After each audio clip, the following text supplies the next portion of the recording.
Imagine you're the CEO of a billion-dollar company. You need software built for millions of users.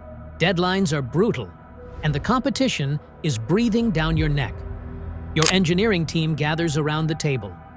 One person says, "Let's use C. It's blazing fast." Another replies, "Rust is safer." Then someone, almost quietly, says, "What about Python?" For a second, the room laughs. After all, Python is interpreted. It's slower than C, slower than C++, slower than Rust, sometimes several times slower. So why does half the tech industry keep choosing it anyway? Because they're optimizing for something far more valuable than raw speed. They're optimizing for humans. For decades, programmers have obsessed over benchmarks, milliseconds, CPU cycles, memory allocations, tiny performance gains. But companies don't make billions because a function runs 17 milliseconds faster. They make money because products ship, problems get solved, and ideas become reality before competitors can build the same thing. That's where Python quietly wins. Picture two engineers solving the exact same problem. One spends hours writing hundreds of lines of complex C++ code.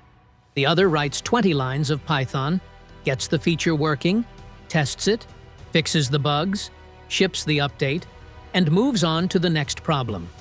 The computer might be slower, but the developer is dramatically faster. And here's the part most people forget. Developers are expensive. CPUs are cheap. Saving a programmer 10 hours is often worth far more than saving a computer 10 milliseconds. Now here's the twist. The places where Python actually needs incredible speed often aren't running Python at all. When you import NumPy, TensorFlow, PyTorch, or OpenCV, the heavy lifting usually happens underneath in highly optimized C or C++. Python isn't trying to outrun everyone else. It's sitting in the driver's seat while the engine lives somewhere else. Python is simply the steering wheel that almost anyone can use, and that changed everything. Researchers could build AI models without becoming systems programmers. Scientists could process millions of data points with just a few lines of code. Startups could launch products in weeks instead of months. Students could automate boring work. Companies could prototype ideas before their competitors even finished planning. Entire industries slowly stopped asking, "Is Python the fastest language?" Instead, they started asking, "Does it get the job done faster?" Those are two very different questions. Even the companies famous for squeezing every last drop of performance understand this trade-off. Critical components stay in C, C++, or Rust. Everything around them is very often Python. It glues together machine learning, automation, web servers, APIs, scientific computing, data analysis, and thousands of battle-tested libraries built over decades.